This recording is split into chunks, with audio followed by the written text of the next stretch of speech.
Ya, oke ya. Kita udah bisa mulai. Selamat malam ya. Assalamualaikum warahmatullahi wabarakatuh. Waalaikumsalam warahmatullahi wabarakatuh. Ya, ini kecerdasan buatan ya. Kecerdasan buatan ya. Jadi saya ada mana dia? Aku tuker dia.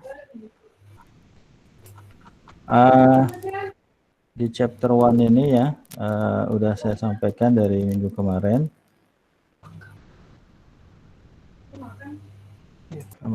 Internetnya mana dia?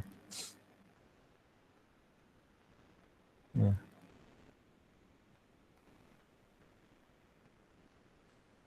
Kenapa nggak mau? Oh, di awalnya doang ya. Oke ya, minggu kemarin udah saya sampaikan. Kemudian di ebook ini ada apa namanya, ada scriptnya ya, ada codingannya. Jadi kalau Anda buka ya, mana dia? Itu udah saya kasih linknya di LMS ya, udah saya kasih linknya di LMS. Kemudian saya buka di mana ya? Nah ini ya, ini GitHub ini. Saya sudah kasih linknya di LMS. Kemudian kalau Anda buka ya, maka akan tampil seperti ini ya. Oke, Anda bisa download semuanya di sini, download zip ya. Mungkin kalau di kelas ini saya belum sampaikan ini ya, menginstal Python ya. Ya, ini bisa alternatifnya bisa. Saya udah share screen belum ya? Belum, Pak. Belum, Pak, belum. Kosong. Aduh, makanya kayak ada yang kurang apa gitu ya. Oke, tadi saya mau ngapain aja? Saya mau absen dulu. Ya, oke. Kita absen dulu lah.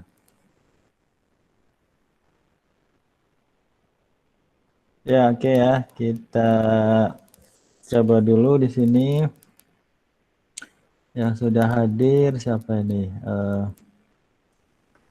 Reza Andika Pratama ya, udah mulai banyak nih. Khairul Hafifi, Adi Nur Rahman, Asnawi, Hadir.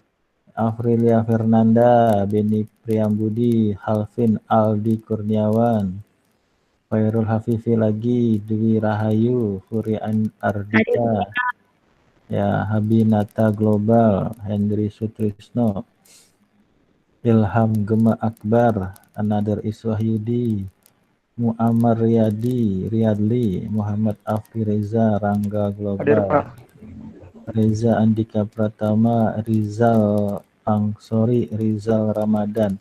Ini angkatan berapa? 18 ya? Ya, Rizal 18 ya. Septina Anuria Rahma, ada Ibu Septina ini Hadir, ya. Pak. Ibunya berarti ada 3 ya, mbak-mbaknya ya. Ibu. Wahyu Abdi Sutrino ya, Sutrino. Kemudian Yesua Lumban Toruan, Yudhistira, Pak. Devan apa itu? Devan Resta. Ya, oke. Sudah ada 23 yang masuk. Oke, ini direkam ya. Jadi saya udah kasih linknya, Anda bisa di buku ini ya, di ebook ini. Saya kasih link GitHub-nya ya. Kemudian yang sedang kita bahas adalah chapter 1 ya. Oke. Ini udah kita bahas separohnya minggu kemarin. Kemudian di situ ini GitHub-nya ya. Nanti jadi GitHub ini apa namanya di running di namanya Jupyter Notebook ya. Alternatif pertama ya Anda bisa, jadi ini base-nya base Python ya. Base-nya base Python. Jadi kalau yang anak-anak software engineering ya, Anda terbiasa dengan, Anda sudahlah nggak terbiasa ya. Apakah bahasa pemrograman seperti apa PHP, Oke. Atau Java ya, mungkin lagi belajar Java, PHP udah lewat mungkin ya. Atau Anda pakai bahasa pemrograman yang lain, tapi kalau di machine learning, kalau di data science ya, salah satu bahasa pemrograman yang digunakan adalah Python gitu ya. Jadi kita menggunakan bahasa pemrograman Python ya. Kemudian apa dibilang ya? Kalau mau dibilang IDE-nya juga boleh. Kita akan menggunakan Jupyter Notebook gitu ya. Jupyter Notebook ya. Nanti ini Anda bisa install menggunakan package ya. Mungkin kalau anak yang jam kedua sudah ya, yang jaringan saraf tiruan, itu menggunakan Anaconda ya. Anaconda. Jadi Anaconda ini package yang salah satunya ada Jupyter Notebook. Jadi nanti ketika kita run, apa namanya?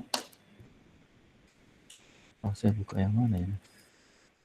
Oh, saya buka yang JST ya. Sorry. Atau nggak apa lah ya. Ini saya lihatin aja. Nanti bisa seperti ini ya.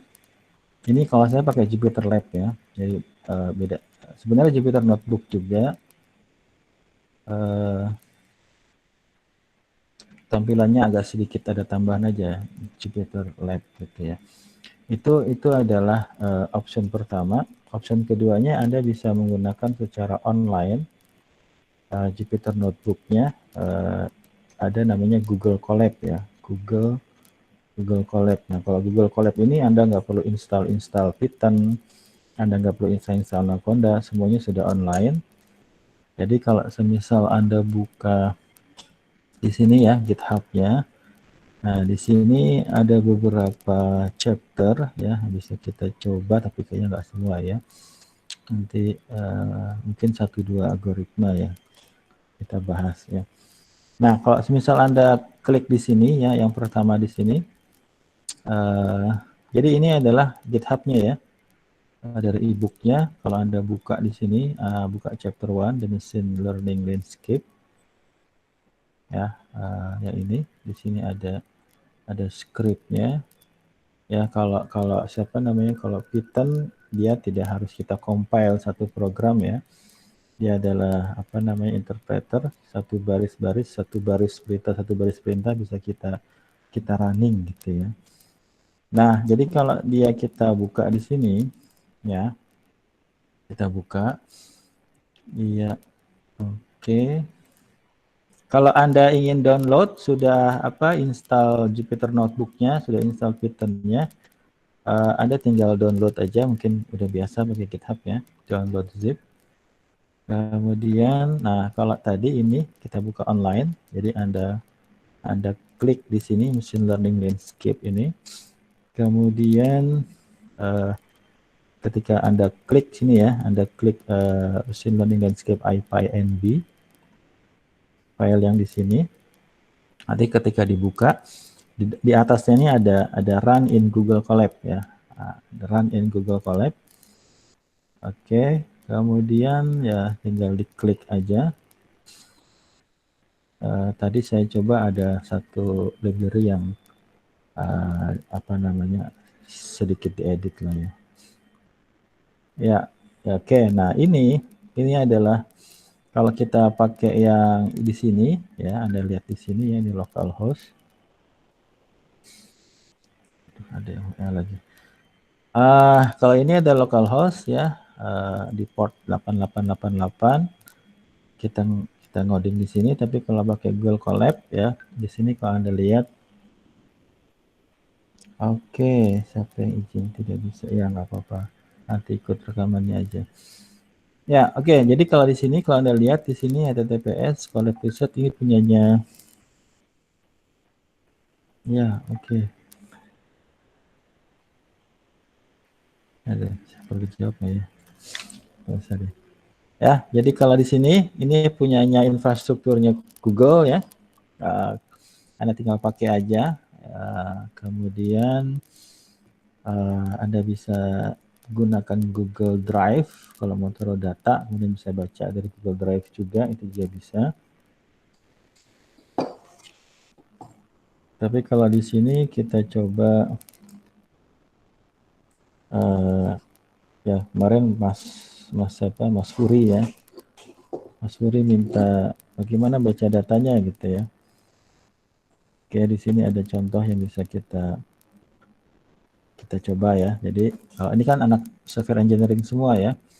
Anak software engineering semua, tapi kita coba bawa ke domainnya yang machine learning, ke AI, machine learning, data science gitu ya. Kemudian bahasa pemrograman yang kita gunakan adalah Python gitu ya. Kalau Anda belajar PHP, Anda belajar Java, mungkin agak sedikit beda sintaknya, tapi kalau lama-lama ya biasa juga lah. Ya, kalau array-nya dia pakai list salah satunya ya, walaupun array juga ada ya, pakai NumPy dia kalau di Python. Nah, kalau seperti ini ya, kalau Anda sudah buka, nanti di sini ada satu sel yang bisa Anda eksekusi ya. Oke, karena dia adalah apa namanya interpret aja, ibaratnya satu sel ini bisa kita run gitu ya. Nah, ini bisa kita eksekusi di sini ya. Di sini ada apa namanya library yang kita butuhkan, kita pakai aja, di import dulu ya. Kalau di Java apa namanya? Import juga ya. Oke, jadi kalau ini cara runnya gimana Pak ya? Kalau cara runnya kalau di Jupyter Notebook yang lokalnya ya, kita bisa tekan Shift Enter ya. Atau di sini ada tombol run ya di sini, maka satu sel itu yang terdiri dari beberapa perintah dieksekusi gitu ya.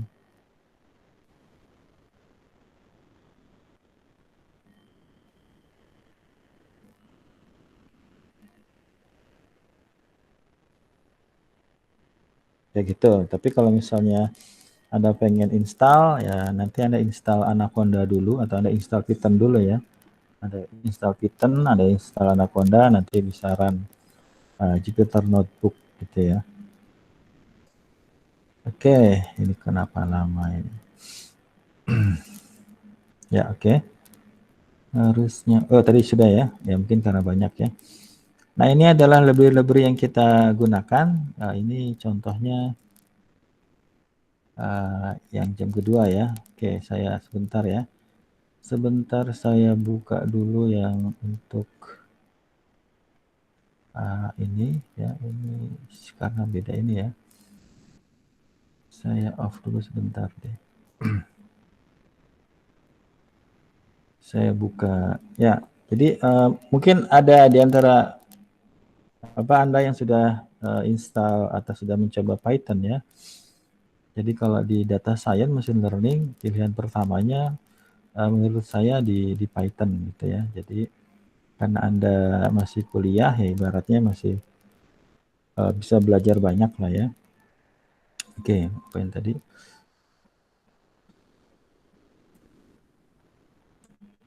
Oke, sebentar.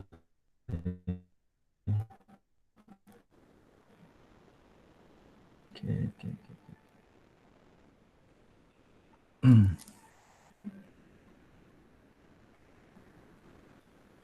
Ya.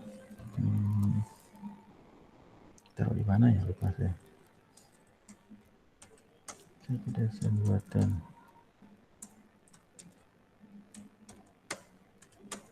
Oke.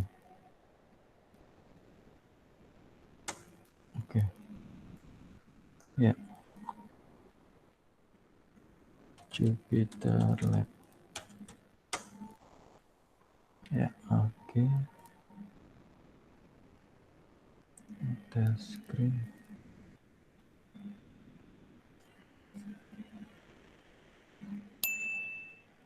Ya.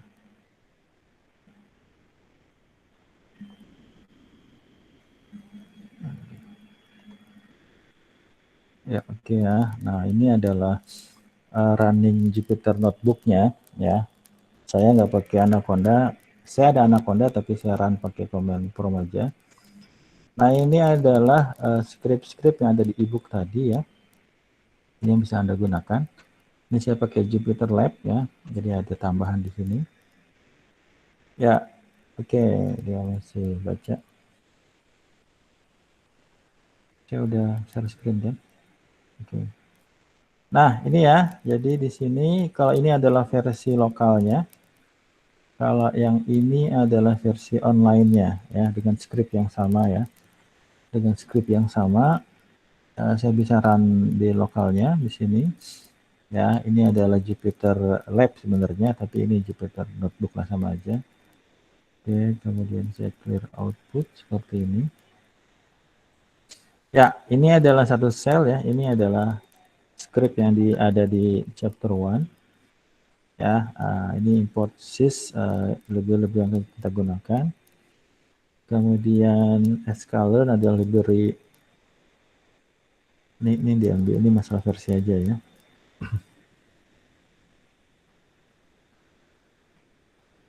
Oke, Anda bisa coba juga di online-nya. Jadi kalau online-nya ya, kalau tanda masih bersih seperti ini berarti belum ya. Ada tanda panah seperti ini, bisa Anda klik run cell. Ada peringatan, this notebook was not authorized by Google. Ya, run anyway saja. Oke, nah ya di sini masih dia run di sini. Oke, coba dilihat. Sudah ya.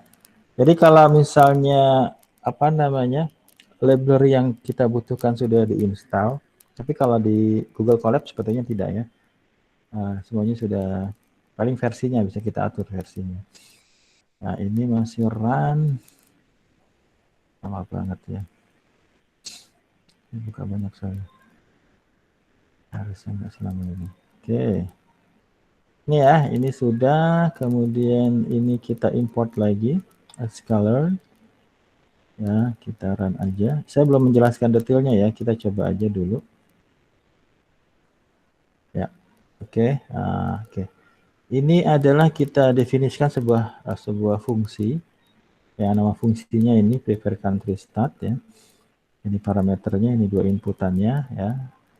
Dan selanjutnya. Ini lama banget. Ya, kita bagiin aja. Oke. Kemudian kita run dulu ya. Kita kenalkan dulu fungsinya. Oke, nggak masalah. Kemudian di sini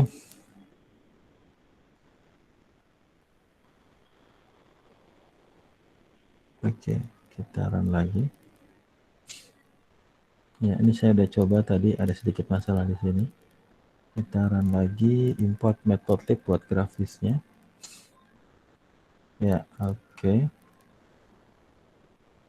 Sudah ya. Nah, di sini adalah proses datanya, Mas Furi ya. Di sini kita ada link di sini HTTPS. Kalau Anda klik di sini, follow linknya. Wah, error. Kita ini sebenarnya ada di master ya. Kalau kita lihat di sini, Ageran master.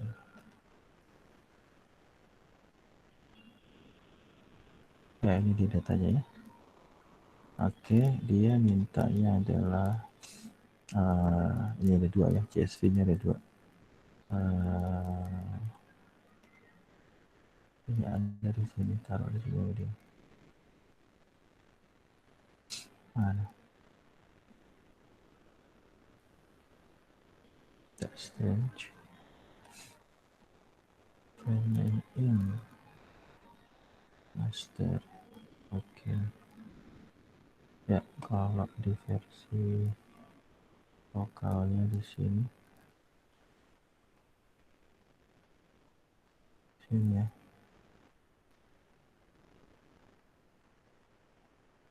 Taruh di mana dia?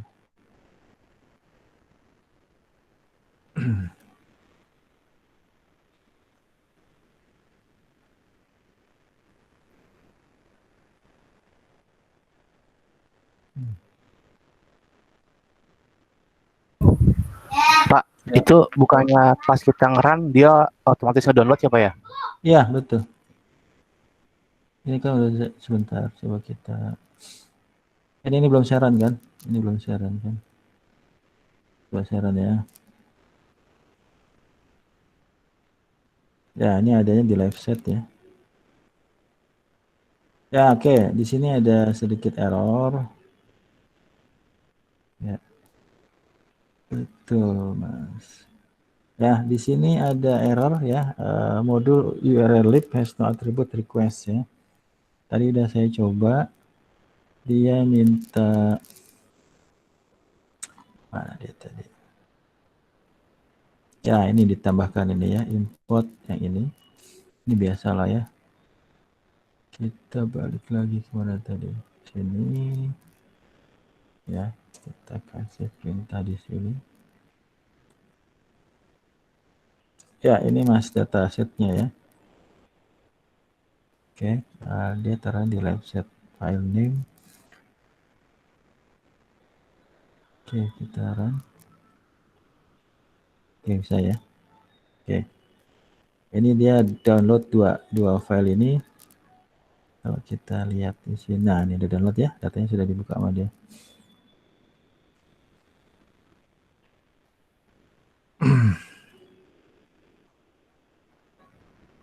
Apa kamu? Ya, coba saya buka di sini. Kita, kenapa ini lama sekali?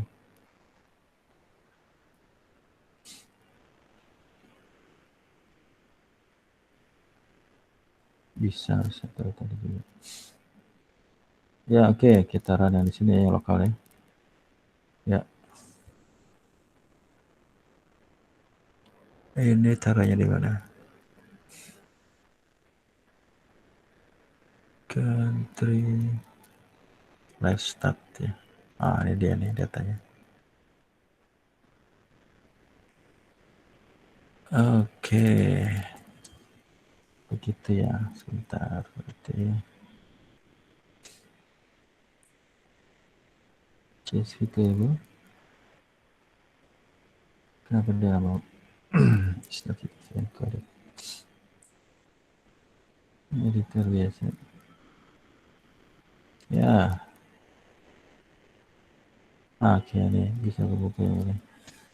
Ini datanya ya, ini datanya. Ya, mungkin belum sampai sini ya, cuma saya sedang menunjukkan ini ada dua file. Ini filenya GDP per kapita sama ESCD BLI 2015 CSV. Kemudian kita run lagi. Ya, ini datanya ya. Ini udah run belum ini? Belum ya. Kita run. Oke, sudah. Ya, oke. Ini kalau mau kita bahas ya, pertama kita ambil data secara online ya di sini. Kemudian di sini ada sedikit looping di sini.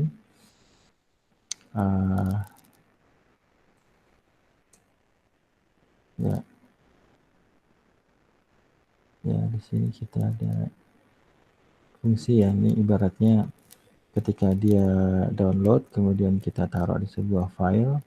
Nah, disinilah. Tapi saya nggak bahas detail sekarang ya. Cuma ini adalah source-nya di link di sini. Kemudian kita download ya. Kalau di sini kita bikinnya jadi lokal ya. Di live set ini, di folder ini. Ya, oke.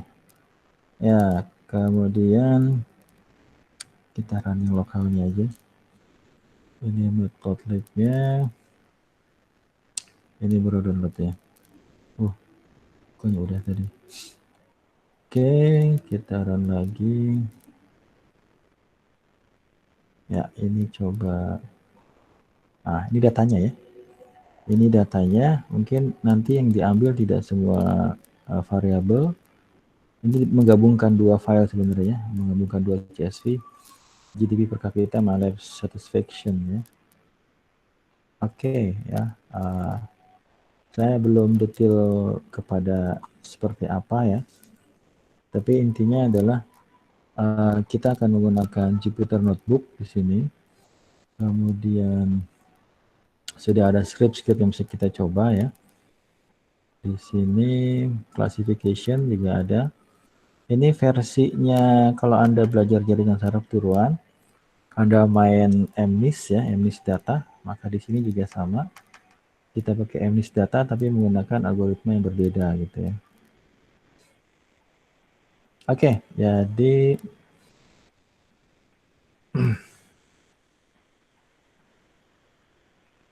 ya, jadi silakan Anda coba-coba ya. Oke, ini saya share screen ya. Share screen ya. Share screen ya. Oke.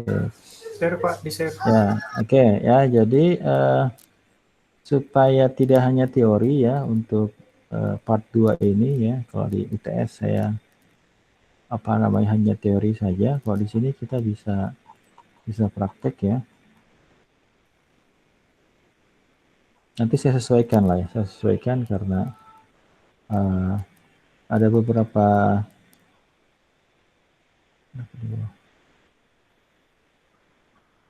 ya, oke. Ya, oke ya. Jadi tadi saya sudah sampaikan kita akan gunakan Python, kita akan gunakan katakanlah ID-nya adalah Jupyter Notebook ya. Apakah digunakan localhost, apakah online ya, bisa pakai Google Colab. Ya berarti sedikit banyak Anda harus paham sintak-sintak perintah-perintah di Python dan juga Anda harus paham sedikit tentang apa library yang digunakan di Python ya. Kalau di machine learning ini ibaratnya kita menggunakan library NumPy namanya ya. Numeric Python, kita pakai Pandas ya. Kita pakai sklearn ya atau matplotlib dulu biasanya. Matplotlib ini buat grafisnya ya. Untuk grafisnya, kemudian ini untuk array-nya ya, numeric Python ini. Untuk array-nya, kalau ini biasanya untuk data frame-nya. Ya, oke. Tapi ini Pandas ini base NumPy. Kemudian sklearn ya, scikit-learn atau sklearn aja. Ini adalah implementasi dari banyak algoritma di machine learning yang tinggal kita gunakan saja. Tapi kalau Anda nggak paham bagaimana cara kerja algoritma juga tidak bisa menggunakan library ini ya. Kalau di JST, jaringan saraf tiruan, kita pakai library-nya punya Google gitu ya. TensorFlow sama Keras TensorFlow ya. Oke, jadi mungkin minggu ini Anda bisa install Anaconda ya. Kemudian Anda bisa pertama install Python dulu ya. Saya pikir kalau anak software engineering bisa cepat lah ya. Pertama Anda install Python ya. Jadi Pythonnya pakai Python versi 3 ya. Ini semuanya open source. Ya, silakan. Oh, udah 39 sekarang. Oke, minimal Anda download yang 36 ya. Oke, jadi download Python, install Python. Kemudian biasanya ada setting variable environment ya. Oke, kemudian setelah itu Anda install Anaconda ya. Anaconda ini sebenarnya satu paket aja ya. Anaconda ini nanti di dalamnya ada Jupyter Notebook gitu ya. Oke, jadi kalau saya running, mana dia? Oke. Kalau saya lagi running Jupyter Notebook, saya buka ini bisa nggak ya? Coba saya coba. Tapi jadi berat nih. Anaconda. Kalau di Windows nanti tampilannya Anda tinggal klik-klik aja Anaconda Navigator. Ya. Oh enggak.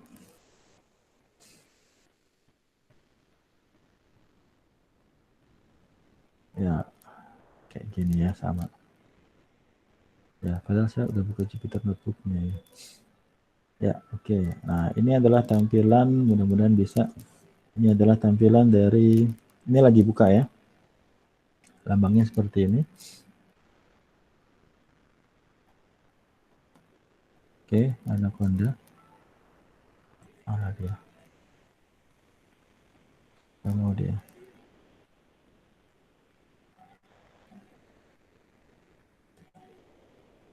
Oke, Kayaknya dulu ya. Oh, no. Cuma memang awalnya aja yang agak lama ya. Oke, ini apa nih? Saya pakai Ubuntu, mungkin agak sedikit beda. Tapi ini adalah Anaconda Navigator ya. Ini adalah Anaconda Navigator. Ini adalah package. Di sini ada Jupyter Notebook seperti ini. Ya, tapi kalau Jupyter Notebook ibaratnya sedikit berbeda tampilannya nanti. Dia tidak ada folder di sini ya. Jadi kalau Anda klik Jupyter Notebook di sini, setelah Anda install Anaconda Navigator, ya Anda bisa tampilannya kalau saya pakai Jupyter Lab, maka tampilannya seperti ini. Ini adalah Jupyter Lab. Ininya Jupyter Notebook sebenarnya. Jadi install Python ya, kemudian install Anaconda, kemudian nanti tampilannya seperti ini ya. Oke. Kemudian di sini ada lagi yang lain ya, ada Spider, ada Visual Code, ada Orange juga. Mana dia? Bisa ke bawah. Ya, jadi tapi kalau misalnya agak berat Anaconda Navigator-nya, Anda bisa install langsung Jupyter Notebook-nya atau Jupyter Lab-nya ya. Oke. Tutup. Oh, ada Iggy Matson sekarang. Ini baru nih.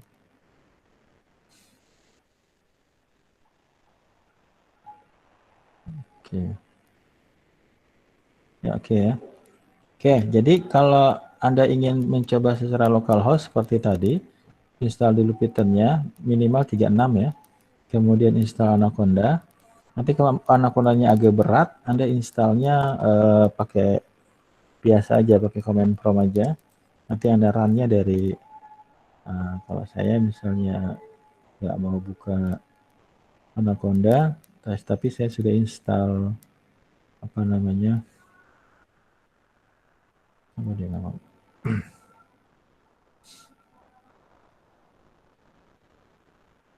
Ya, jadi saya bisa run di sini Jupyter Lab ya. Saya pakai Jupyter Lab. Nanti ketika saya enter, ya maka nanti dia akan run-nya seperti ini. Seperti itu. Saya pikir kalau anak Sen bisa cepat lah ya. Oke, ini saya pakai base Linux. Anda pakai base Windows nggak masalah. Karena dia apa istilahnya cross platform ya, tinggal disesuaikan saja. Nanti scriptnya pun sama ya, script di Python, script di Windows juga sama. Apalagi kemudian kita punya e-booknya, kita punya scriptnya, kemudian kita akan bahas teorinya, kita akan bahas banyak lah sebenarnya di machine learning ini yang bisa kita bahas ya. Oke, seperti itu. Jadi nanti kita bisa ya tadi dimatiin ini. Kita bisa coba secara konsep dan praktek gitu ya. Oke.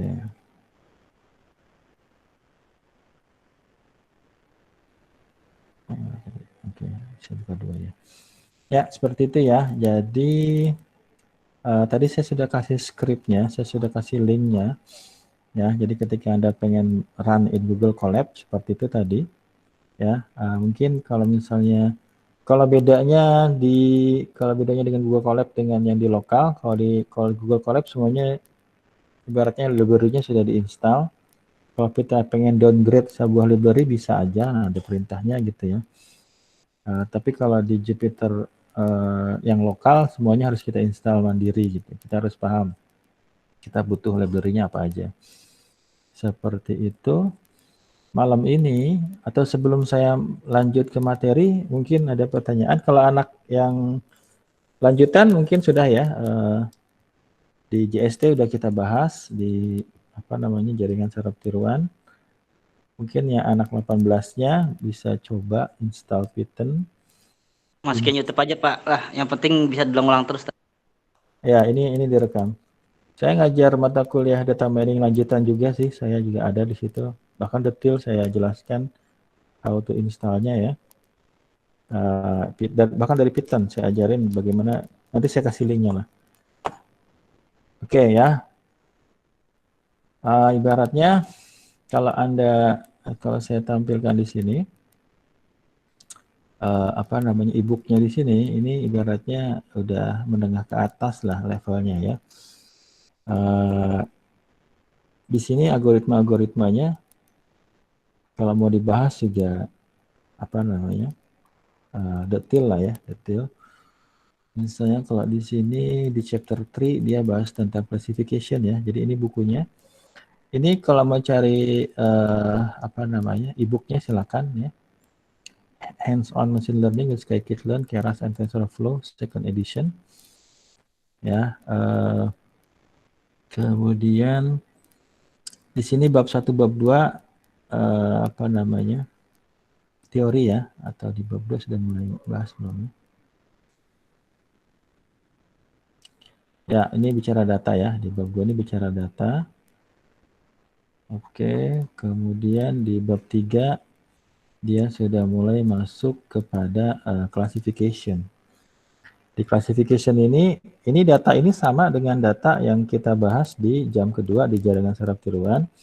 Tapi di jaringan saraf tiruan kita gunakan apa namanya, jaringan apa namanya, ya algoritma jaringan saraf tiruan ya. Walaupun saya arahkan ke deep learning, itu adalah pengembangan dari multi-layer perceptron, istilah lamanya. Nah, nanti di sini ya juga dibahas ya, mungkin bisa dibahas nanti. Di sini dia akan bicara ya algoritma yang digunakan.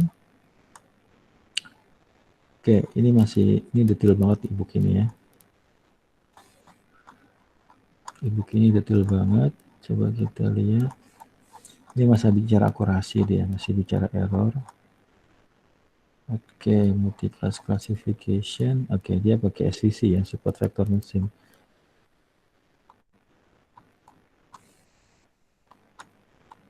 Oke. Mana algoritmanya?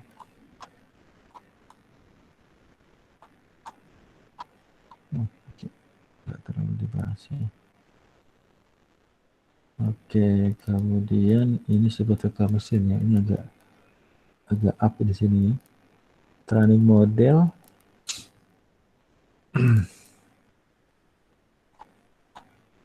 Ya, ini bicara tentang linear regression ya. Linear regression ini algoritma yang memprediksi output continue gitu ya. Nah, di sini ada parameter-parameternya. Di sini ada inputannya ya. Oke. Nah, ini datanya ya. Jadi data ini data continue, di mana kita akan mencoba memprediksi kalau kita punya data baru, maka prediksi kita berapa. Tapi di sini linear regression outputnya continue. Ya, maka model kita adalah sebuah garis lurus seperti ini. Jadi bagaimana membuat sebuah garis lurus yang akan merepresentasikan data kita, walaupun di sini nggak pas gitu ya. Nah, ini namanya linear regression. Kemudian gradient descent ini untuk mencari parameter ya. Ini telah mau dibahas lumayan. Ya, ini adalah proses pencarian model yang kita cari ya. Nah, ini datanya. Nah, ini adalah parameter awalnya ya. Nanti lama-lama dia akan mendekati. Yang kita cari adalah sebuah garis lurus yang errornya makin paling sedikit lah di antara data yang banyak gitu ya. Ini proses mencarinya ya. Itu linear regression. Kemudian kalau polinomial nanti dia tidak garis lurus saja seperti ini. Ya, jadi datanya tidak linear ya. Dia bisa seperti ini. Kemudian banyak lah ya. Ini optimasinya. Lasso masih. Ini apa lagi di sini? Ini logistic regression. Kalau logistic regression ini algoritma, dia bukan outputnya adalah ada dua ya. nanti ada 2 output. Nah, ini contohnya ya. Jadi di sini ada sebuah bunga. Nama bunganya adalah bunga iris ya. Ada bunga iris. Nah, bunga iris ini ada 3 macam. Ada namanya virginica ya. Ada tipe lah, ada tipe bunga iris yang namanya adalah virginica. Yang kedua adalah versicolor, yang tiga adalah setosa. Jadi ada sebuah bunga yang namanya iris yang dia punya 3 macam tipe, virginica, versicolor sama setosa. Jadi di sini outputnya adalah ada 3. Itu dikatakan sebagai discrete ya. Yang paling minimal ada 2, misalnya ya atau tidak. Kalau di sini outputnya itu yang dimaksud dengan klasifikasi. Klasifikasi di mana klasifikasinya 3 macam, virginica, versicolor sama setosa. Kalau yang linear regression yang tadi itu outputnya continue. Output continue maksudnya adalah misalnya kalau kita punya harga ya, yang linear aja yang gampang. Misalnya ini ya. Nah, ini data ini dikatakan sebagai data continue ya. Maksudnya misalnya X1 ini adalah area sebuah rumah misalnya ya, kemudian ini adalah harga, maka ini adalah di sini ukuran tertentu harganya berapa. Maka outputnya banyak di sini. Ya, outputnya continue gitu ya, outputnya continue. Outputnya banyak lah ya. Tapi kalau klasifikasi dia outputnya minimal ada 2 misalnya. Ya, minimal ada 2 ya atau tidak ya. Nah, kalau di sini di contoh di sini kita ketemu sama bunga yang namanya bunga iris, di mana bunga iris ini dia memiliki 3 tipe, virginica, kemudian versicolor sama setosa. Nah, kemudian membedakan 3 tipe bunga ini adalah menggunakan sepal sama petal ya, mungkin kelopak mahkota, kelopak bunganya ya. Ada petal, ada sepal gitu ya. Jadi nanti diukur tuh sepal sama petalnya. Ya, katakanlah misalnya sepal itu ini enggak terlalu kelihatan ya. Kelopak bunga luar apa dalam nih? Enggak terlalu kelihatan ya. Katakanlah sepal ini kelopak bunga bagian luar gitu ya. Petal ini bagian kelopak bunga bagian dalam gitu ya. Kita bisa membedakan berdasarkan width sama length-nya, panjang sama lebar sepal sama petal. Seperti itu. Nanti itu data kita tulis satu-satu, kita ambil data. Kalau yang di sini datanya ada 150 ya, ini nggak dibahas ya. Jadi kalau saya bahas sedikit ya tentang tadi, misalnya kita punya bunga, tadi bunganya namanya iris ya. Bunga iris ini punya 3 tipe. Apa aja tadi? Virginica. Bukan virginica ya.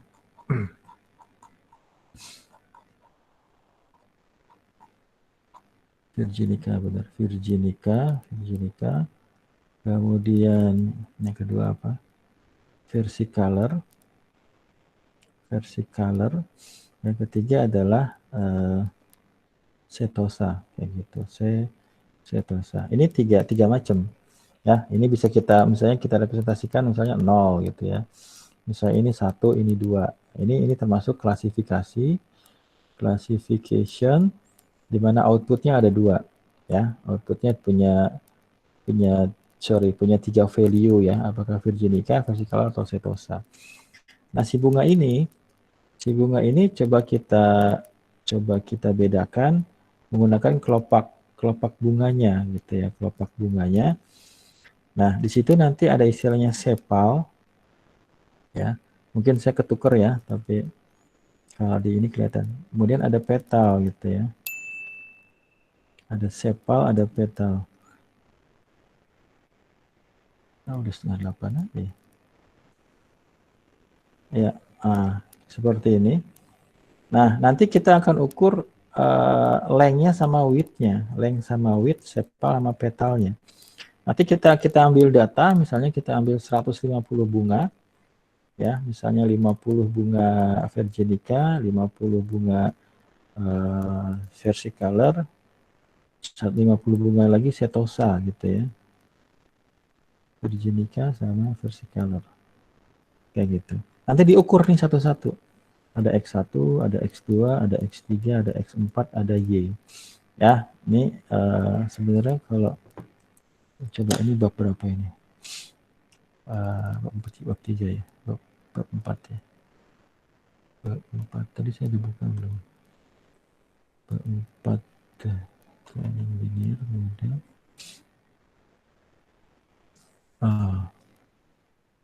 Sekarang ya. Ya, ini cuma ini aja ya, flash aja ya.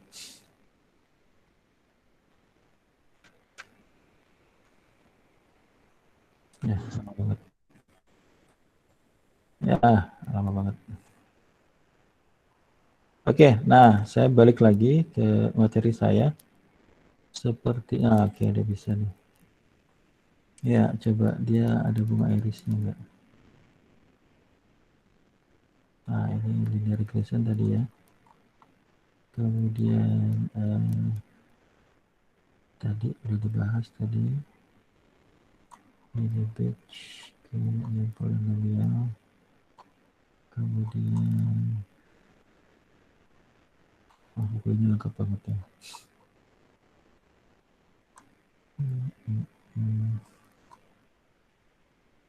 Logistik, nah ini logistik regression. Ini di aris ya. Oke, coba ini saya running atau nggak usah running lah. Nah ini ya, ini ada sepal length, ada sepal width, ada petal length, ada petal width. Ini nilai-nilai minimumnya, ya.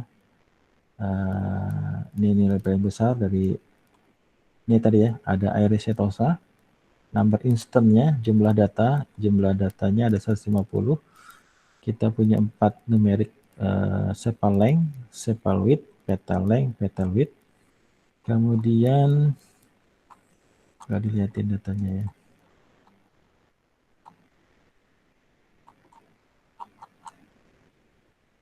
Exercise aja ya. Coba saya coba run di sini. Tapi ini ada run. Iris data.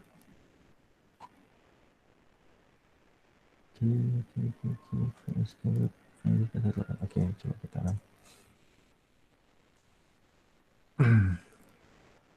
Ya, oke, dia mau iris dataset, iris key, print iris description, X iris, ya, ini dia. NP, saya belum running yang sampainya. Ini saya running dulu ya. Kita run. Udah ya. Oke. Kita coba lagi. Ya, harusnya udah bisa sekarang. Iris target X more future. Apa ngomong? Oh, belum di print.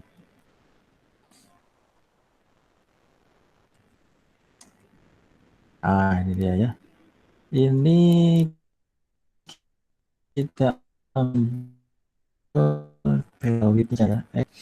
Kalau saya ambil semuanya, saya run lagi.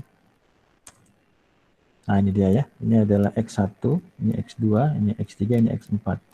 Yang tadi kita bahas petal length, petal width, sepal length, sepal width, petal length, petal width. Nah, ini ada 150 data ya. Kita hitung manual satu-satu secara empiris ya. Oke, kemudian outputnya adalah kita lihat ya. Add di sini. Ya, ini adalah representasi dari outputnya ya. Di sini yang 0 berarti yang tipe pertama, ini tipe kedua ya. This type else dengan 2. is else 0. Oh bukan ya, beda lagi. Oke, kalau begitu saya pakai ini aja. Nah, ini oke, bisa error nih. Ya, oke, kita kasih Y, kemudian target semua link. Tapi dia cuma satu kolom doang ya. Kita panggil kayak gini. Betul kan? Too many indices. Ya, oke. Nah, ini dia. Oke, ada bisa ya. Ini adalah outputnya nih. Ini jadi ini adalah mana tadi? Ya, ini adalah inputnya. Ya. Jadi kalau saya misalnya mau tampilkan berbarengan, mana caranya? Jadi saya harus di stack ya. Salah, biar cepat aja. Nah, ini tipe data pertama ya. Nah, ini dia output yang di sini. Nah, ini adalah 0 ya. 0 itu tadi saya bilang ini adalah Virginica gitu ya. Virginica apa tulisannya? Kayak gitu. Ya, jadi kalau kita masuk ke materi kuliah kita, ya kita sedang bicara beberapa tipe dari machine learning system. Oke, itu tadi gambaran saya bisa nyambung ke sini, ya. Oke, kita masuk ke sini ya. Kita masuk ke sini. Sini sedang bicara tentang tipe-tipe dari machine learning, ya. There are so many different type of machine learning system. That is useful to classify the input category based on following criteria. Yang pertama adalah yang tadi ya, ada istilah namanya supervised, ada namanya unsupervised, adanya semi supervised, ada namanya reinforcement learning. Ya, yang tadi kalau supervised itu ada dua, nanti dia masuk ke regresi ya, regression. Sama classification ya. Nanti di bawah ada penjelasannya ya. Kemudian unsupervised ini clustering ya, clustering. Tapi ada juga yang lain. Nanti kita bahas di bawahnya. Yang pertama adalah whether or not they are trained with human supervision. Ya, yang kedua adalah whether or not they can learn incrementally on the fly. Ya, ada namanya online sama versus batch learning. Oke. Ini adalah tipe-tipe dari machine learning ya. Jadi nanti di sini saya kenalkan yang namanya supervised, yang namanya unsupervised ya. Kalau yang ini jarang dibahas ya, ini udah up banget. Semi supervised masih bisa nanti digabungan. Kemudian kalau yang ini online sama batch learning masih bisa lah ya. Oke. Ada ini yang ketiga ya. Ini yang pertama. Ini yang kedua, ini yang ketiga. Yang ketiga adalah whether they work by simply comparing new data point to new data or detecting pattern. Di sini yang pertama atau yang kedua bikin model. Yang ketiga tidak menggunakan model ya, tidak menggunakan model ya. Oke. Tidak menggunakan model. Dibilang lazy algorithm. Lazy algorithm. Contohnya adalah algoritma namanya KNN ya, KNN. Nanti kita bahas satu-satu di bawah. Kemudian di sini dikatakan these criteria are not exclusive, you can combine ya. Anda bisa menggabungkan beberapa tipe tadi. Misalnya di sini ada contoh spam filter. Spam filter itu termasuk online, termasuk model based, termasuk supervised. Kayak gitu. Jadi kalau dilihat dari sisi apakah ada train dari human, maka itu adalah supervised. Apakah dia online atau batch learning, dia termasuk online ya. Kemudian apakah dia membuat model atau tidak menggunakan model, maka dia adalah model. Begitu. Oke, ini ada penjelasan detailnya. Yang pertama adalah supervised and unsupervised learning. Machine learning system can be classified according to the amount and type of supervision they get during training. There are 4 major category. Ada namanya supervised learning, unsupervised learning, semi-supervised learning, sama reinforcement learning. Kita lihat satu-satu. Yang pertama, itu tadi yang sudah saya contohkan ketika kita bicara iris flower ya. Nah, di sini adalah supervised learning adalah in supervised learning, the training set you fit the algorithm include the desired solution called label. Nah, label ini adalah outputnya. Contoh yang tadi, kita punya X1, kita punya X2, kita punya X3, kita punya X4. Nah, Y-nya misalnya versicolor gitu ya, atau setosa. Nah, ini jadi di datanya, di data latihnya, kita menentukan outputnya, ada outputnya. Maka itu contoh dari supervised learning. Misalnya kalau kita bicara spam email, maka setiap emailnya ada label apakah dia ya spam atau bukan spam. Ya, apakah dia spam atau ham gitu ya. Jadi di setiap emailnya ada label, ada kalau di sini istilahnya label ya. Labelnya ada di situ, dikasih label. Ya, contoh yang tadi labelnya misalnya kita kasih jenisnya jenis yang mana, tipenya yang mana, klasifikasinya yang mana. Itu namanya supervised learning. Ini yang paling banyak digunakan. Ya, nanti contohnya di belakang. Ini contohnya udah kita bahas ya tadi spam filter. Kemudian yang ini another typical task is to predict the target numeric value. Ini adalah regression ya. Ini tadi sudah saya bahas ketika ada data seperti ini. Ya, ini datanya gitu ya. Ada udah kita bahas ini ya regression ya. Oke, saya skip aja. Ini tadi ya. Jadi kalau regression itu ibaratnya outputnya banyak gitu, nilainya adalah continue. Jadi di supervised learning ada dua tipe. Yang pertama adalah regression,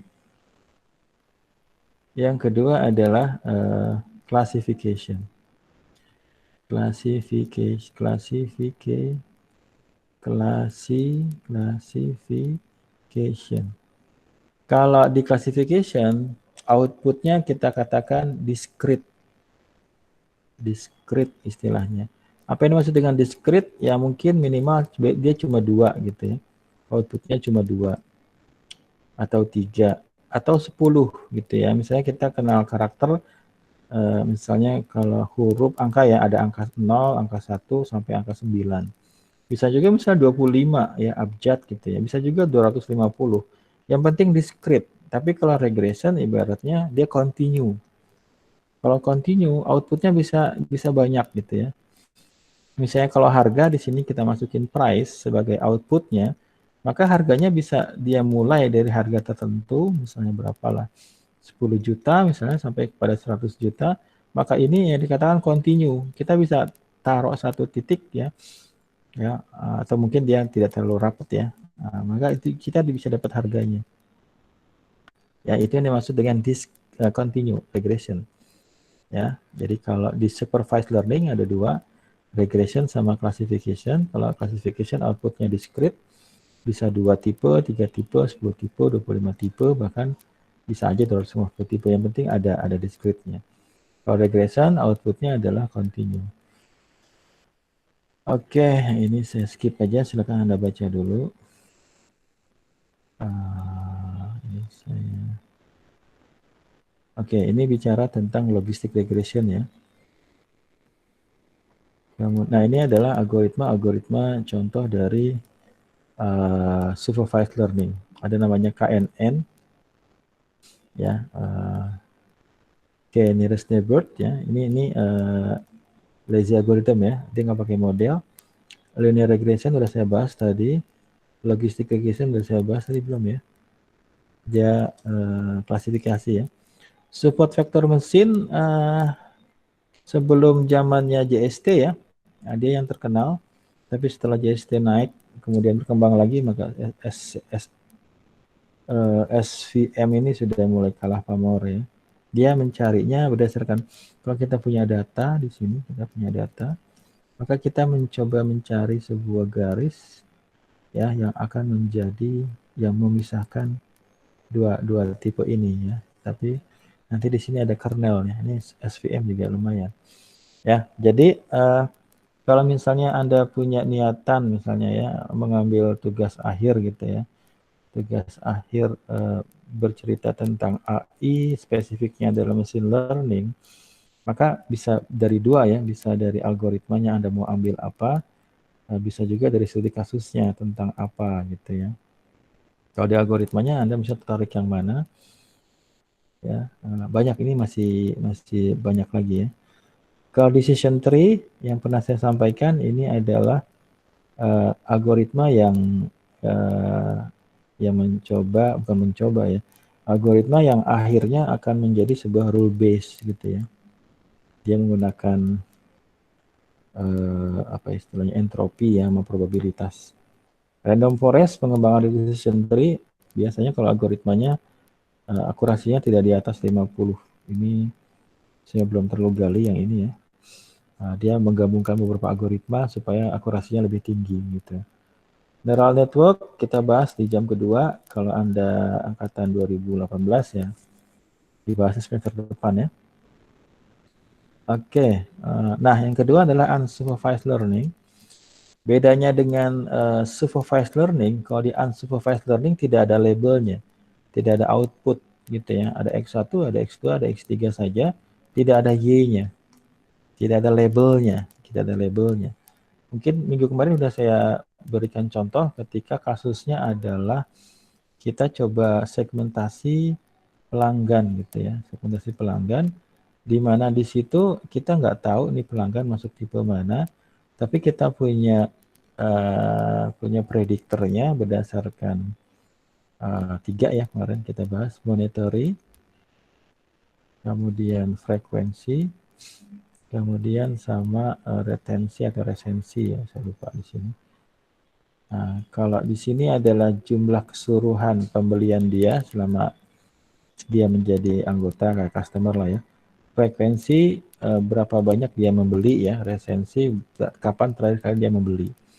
Nah, ketika kita coba cluster istilahnya atau segmentasi pelanggan ini berdasarkan X1, X2 dan X3 ini, maka nanti di sini kita punya data-data yang ternyata dia akan tercluster dengan sendirinya.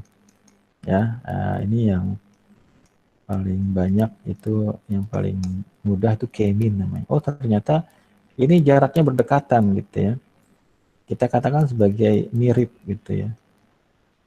Berdasarkan distance nanti istilahnya. Ya, jadi nanti di sini harus numerik dia ya. Oh, ternyata bisa kita cluster nih. Di sini adalah tipe pelanggan yang datangnya jarang tapi ketika beli harganya mahal-mahal gitu ya. Oh, ini adalah tipe pelanggan segmentasi yang datangnya sering tapi belanjanya dikit gitu ya. Yang ini misalnya terakhir datang itu udah lama banget gitu ya.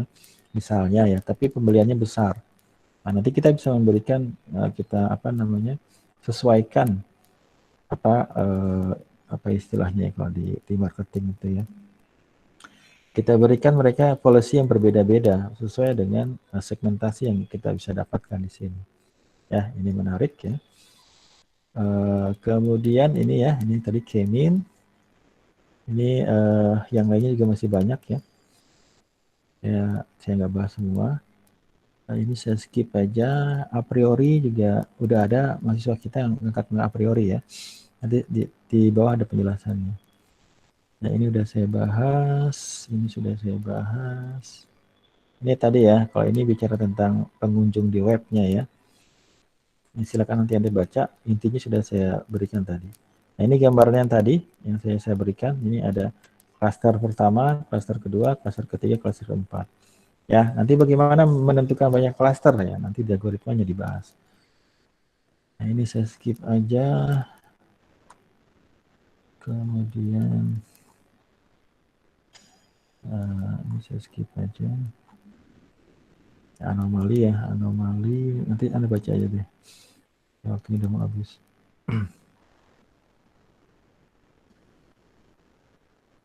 Ya, ini adalah a priori ya. A priori row, a priori. Ada komunitas. Ada ya. Oh, beda. Sorry. Association rule, oh beda ya.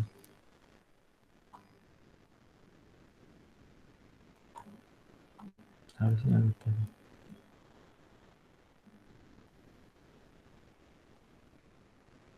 Ya, ini sama namanya a priori. Ya, kalau di sini ini ada angkatan 2013 ya. Anak SIP. Dia kerja di salah satu mart ya. Apa Indomaret atau Alfamart. Kemudian di sini ada algoritma namanya a priori, algoritma ya a priori. Oh, di sini nggak dibilang tadi. Oh, di atas ya tadi ya.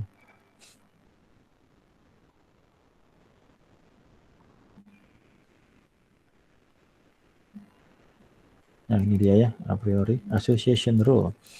Jadi intinya adalah algoritma ini melihat apakah ada relasi ketika seseorang customer membeli sebuah barang, katakanlah ya. Nah, misalnya ini contohnya ya. For example, suppose you own a supermarket, Anda memiliki supermarket, Anda menggunakan algoritma association a priori tadi ya. On your sales log ya di apa namanya di catatan apa namanya bulanan atau 3 bulanan atau tahunan Anda ya.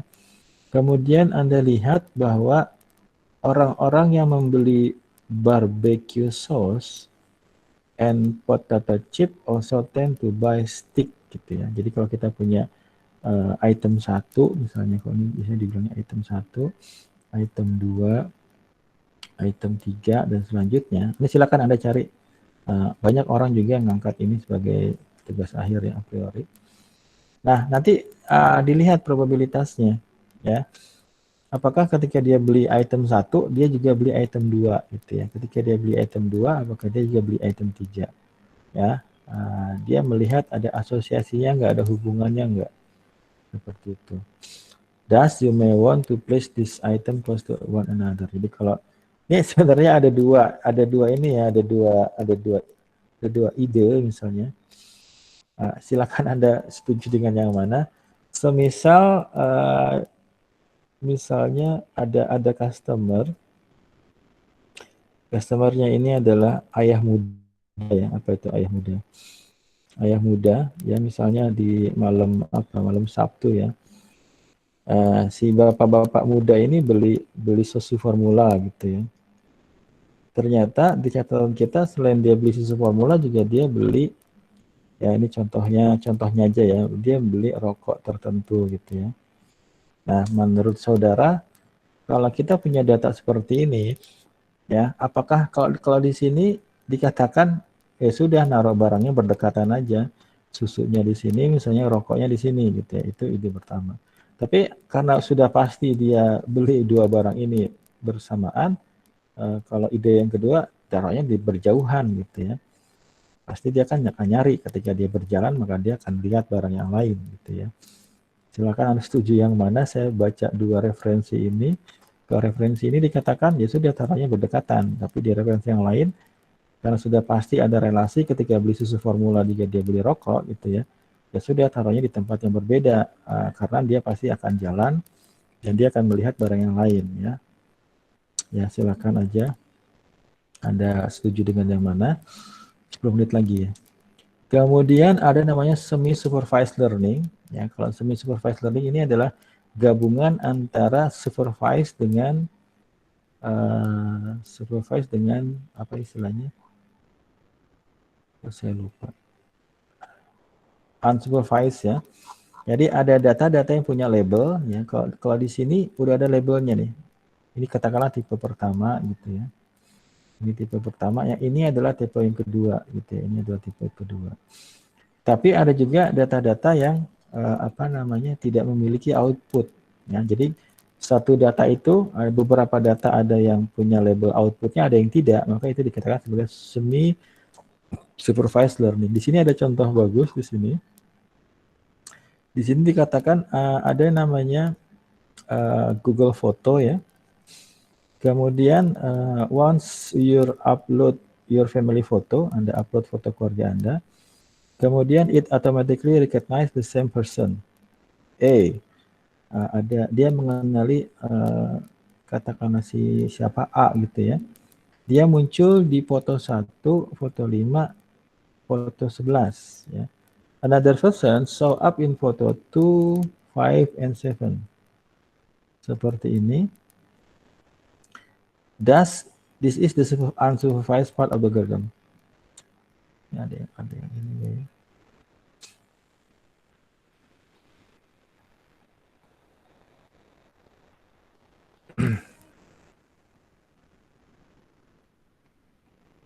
Ya, oke. Jadi di sini kasusnya tadi ya. Once you upload all your family photo to the service, automatically recognize that the same person. Jadi ada foto di sini, ada foto 1, foto 2, foto 3, foto 4, foto 5, foto 6. Oh banyak ya. Foto 7, foto 11 gitu ya. Kemudian ada person A show up in photo 1, dia muncul di 1, dia muncul di 5 ya, kemudian di 11.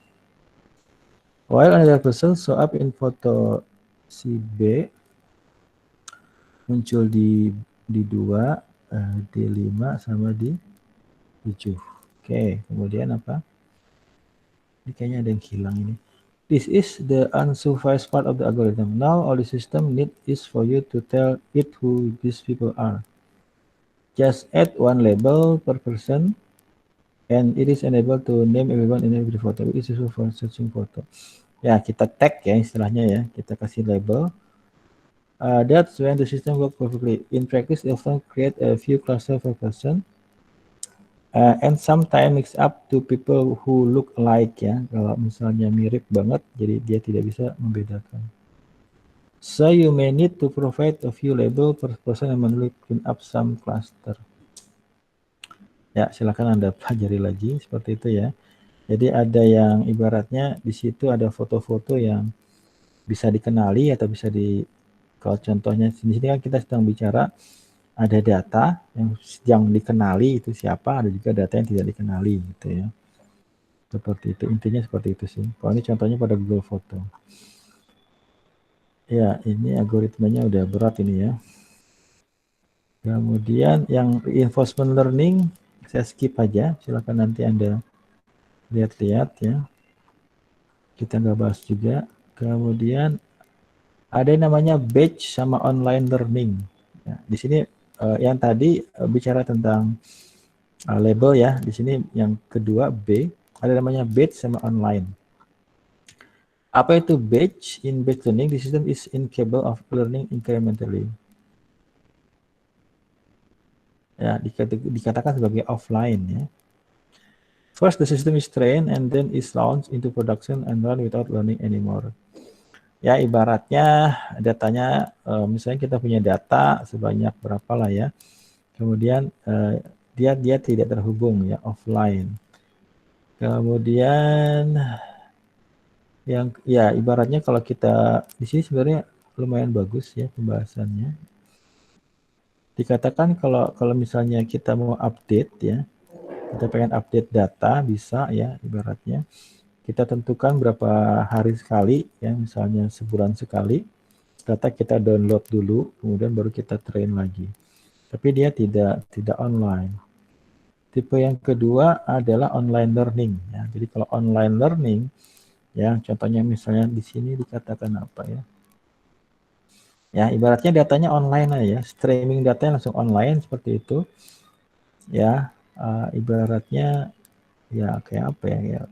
Facebook lah ya, Facebook itu pasti online. Update data langsung dikenali sama dia seperti itu. Itu mudah saja lah.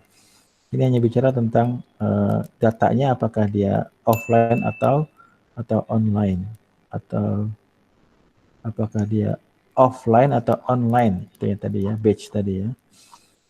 Oke, kemudian nanti dibaca aja lagi.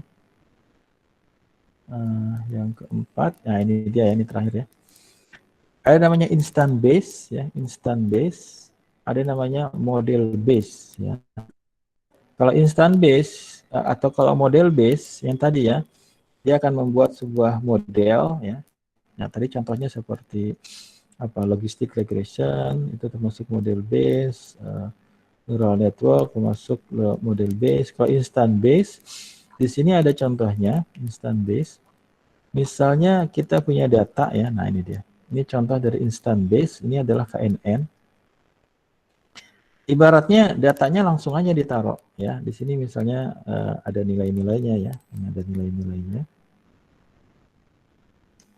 Nanti dia akan menggunakan distance, dia akan menggunakan distance.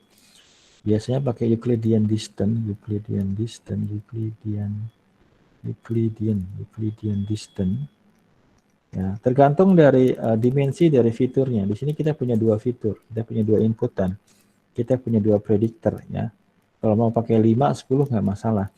Tapi ibaratnya si data ini dia akan memiliki jarak ya. Nah, tapi di sini sudah diklasifikasikan nih. Ada dua tipe. Tipe pertama adalah yang segitiga, tipe kedua adalah yang kotak. Katakanlah ini tipe pertama ya. Ya ini adalah tipe kedua. Ini diketahui datanya ya, ibaratnya supervised learning lah ya. Nah, kemudian ketika ada data baru misalnya kita pakai 3NN ya.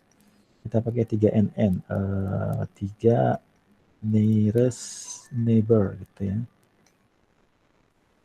Neighbor ya. Ini harus ganjil nih, harus ganjil.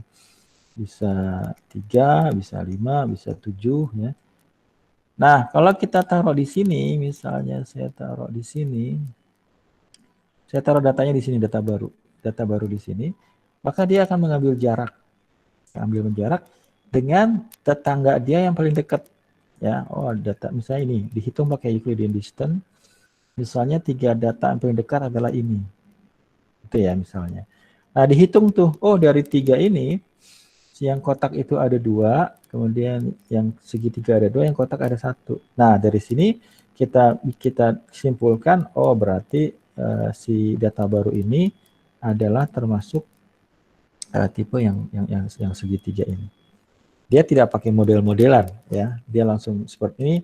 Kalau di SPK distance ini biasanya dipakai di TOPSIS ya, di decision support system ya, dia pakai distance, kemiripannya. Jadi yang dibilang mirip itu, itu similar ya, similarity-nya itu berdasarkan jarak. Ya. Nah, jadi semuanya pakai jarak, pakai numerik. Ya, Anda biasanya tercluster dengan teman Anda juga seperti itu, ada kemiripan di mananya gitu ya. Kesukaannya di mana atau apa gitu ya. Yang secara nggak sadar, secara alami itu tercluster gitu ya. Oke, kita lanjut. Nah, kalau model base ini banyak. Ibaratnya kita bikin ada algoritmanya. Ini ada salah satu tadi ya. Banyak lah kalau kebanyakan tuh model based learning. Nah, di sini ada contoh, ya, walaupun yang dibahas nih adalah linear regression ya. Ini punya data, tapi waktu kita habis ya. Waktu kita habis, 4 menit lagi. Ya, oke. Saya akhiri saja sampai sini. Ya, sebelum saya akhiri, silakan kalau ada yang mau bertanya atau cukup ya. Udah pas 1 menit lagi. Mungkin sudah ada gambaran ya, sudah ada gambaran. Ibaratnya, walaupun ini masih gambaran besarnya saja gitu ya. Saya biasanya tidak menyampaikan ini ya, langsung masuk ke algoritmanya saja. Tapi kok kayaknya ada yang kurang gitu ya, ada yang kurang. Mahasiswa kok kayaknya ada yang kelewat gitu ya. Maka ini saya sampaikan saja. Nah, minggu depan itu juga ada bicara tentang bagian 3-nya ya, bicara tentang apa itu namanya, masalah-masalah di data gitu ya. Jadi ada bicara itu ada hubungannya dengan statistik juga. Jadi ketika kita mengumpulkan data nggak bisa, kalau di sini irisannya kuat banget sama orang-orang statistik ya. Berapa ya? Kok nggak ada?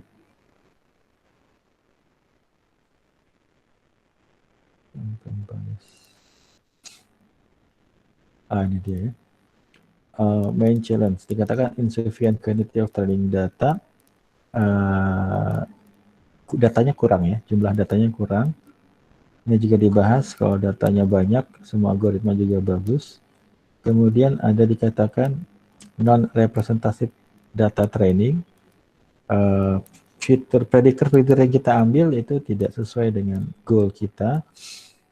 Ada namanya sample bias, poor quality data, pengumpulan data ketika menggunakan sensor itu error gitu ya. Ini nanti ada cara-caranya ya, overfitting macam-macam.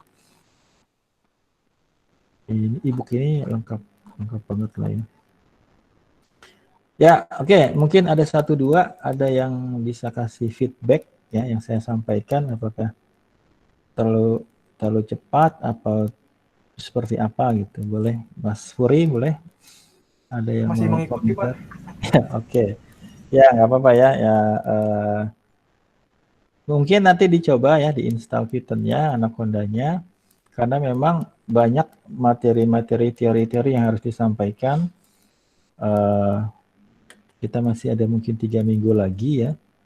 Gambaran besarnya coba saya sampaikan nanti ketika masuk ke, mungkin algoritmanya juga paling mungkin satu atau 2 algoritma ya saya sampaikan.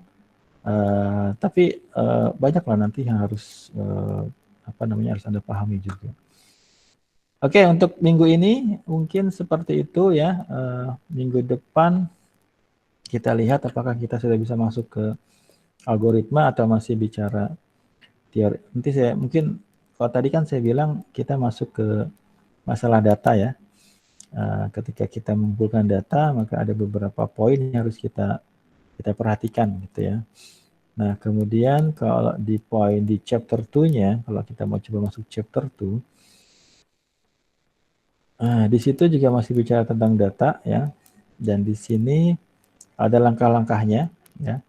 Look at the big picture, get the data, macam-macam. Ya, kemudian di sini dikasih Anda silakan searching e-booknya ya.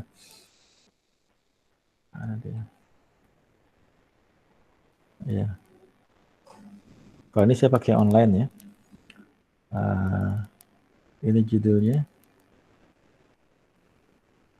ya, hands-on machine learning with scikit-learn, Keras and TensorFlow. Ya, kalau Anda mau coba ke sini ya, tinggal.